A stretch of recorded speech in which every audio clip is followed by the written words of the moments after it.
waxaa hubaal ah shaki lahayn inay sonkortu ahmiyad gaar ah noo leedahay. Waxay faa'iido u tahay jirkeena siduu tamar uga samaysto. Laakiin haddii ay ka badato mise ay ka yaraato xaddiga loogu talagalay, sonkorta waxay qofka ku sababtaa xaalado aan fiicnayn. Haddii sonkorta dhiigga dhex qaadaysa ay ka saramarto xaddiga loogu talagalay, waxay keentaa xanuun afka qalaad lagu yiraahdo diabetes, halka luqadeena hooyo lagu dhaho macaan mise sonkorow. Macaanka waa koox xanuuno ah saameyn ku leh siduu jirka u qaadanayo sonkorta dhiigga dhex maraysa. Waxyaabaha keena sonkorowga waxay ku xidhan tahay nuuceeda, laakiin dhammaan nuucyada ay leedahay waxay wadaagaan inay kordhiyaan sonkorta dhiigga dhex maraysa. Taana qofka waxay u horseedi kartaa dhibaato caafimaad halis leh.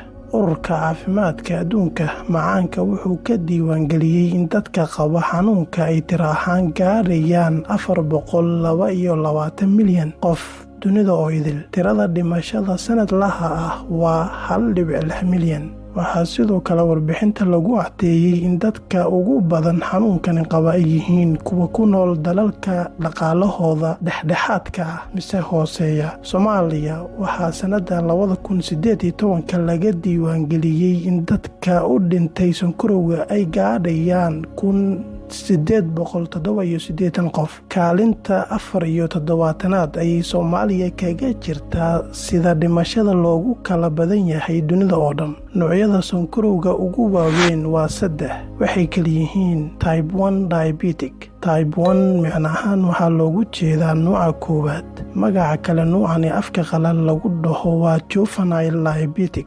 Waxaa keena insulin la'aan. Jirka wuxuu gabayaa awoodda uu ku soo saari lahaa insulinta. Insulin waa hormoon laga soo daayo qanjirka lagu magacaabo pancreas. Wuxuu ka dambeeyaa caloosha. Dadka qaba type 1 diabetic waxay maalin walba si joogto ah u qaadanayaan insulin siday u noolaadaan. Type 2 diabetic. Type 2 waa nooca ugu caansan sonkorowga. Waxa uu nooca kale kaga gedisan yahay in hormoonka insulinta laga soo daayo pancreaska, laakiin unugyada jirka kama bixiyaan wax falcelin ah. Taana waa dhibaatada ugu weyn ay wajahayaan dadka macaanka noocani qaba. Gestational diabetic. Gestational macnahaan waxaa loogu jeedaa uurka. Sidaa daraaddeed, macaanka noocani waxaa lagu arki karaa qaar ka mid ah hooyada uurka leh. Hooyada uurka leh wuxuu jirkeeda soo daayaa hormoono kala duwan. Waxay hormoonadaasi unugyada jirka ka dhigaan inay iska caabin ku sameeyaan insulinta. Haddii insulinta jirka laga sameeyo iska caabin, taa waxay natiijadu noqonaysaa inay korodho sonkorta dhiigga. Calaamadaha lagu arko bukaanka qaba sonkorowga waxaa ka mid ah haraad, kaadi badan, gaajo saa'id ah, daal, miisaan lumid, kacsanaan. Haddii qofka nabari soo gaadhaan si dhaqso leh uma bogsadaan. Infekshan joogto ah, aragga oo daciifa. Calaamadaha lagu arko bukaanada qaba sonkorowga waxay ku xidhan tahay siday sonkorta jirkooda u sareyso. Tusaale, dadka maraya xaaladda ka horeysa macaanka afka qalaad lagu yiraahdo pre-diabetic iyo dadka qaba sonkorowga nooca labaad. Markuu xanuunka ku cusub yahay wax calaamado ah lagu arko, waxaad u baahan tahay inaad la kulanto dhakhtarkaaga mise dhakhtarka kuugu dhow. Haddii adiga mise carruurtaada aad ugu shakido calaamadaha macaanka,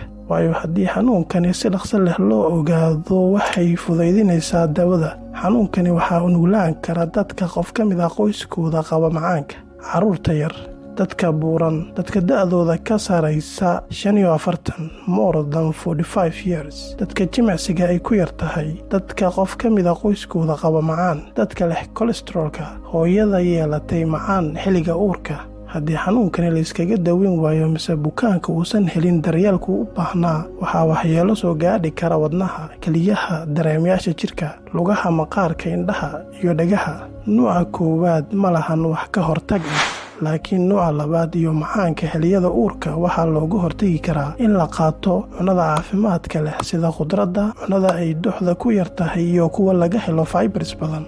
Fibersku waa qayb ka mid ah carbohydrateska jirkeena awood uma lahan inuu si dhammaystiran u wada burburiyo. In la joogteeyo jimicsiga, in qofka buuran lumiyo culays mise miisaan culayskooda ay hoos u dhigaan.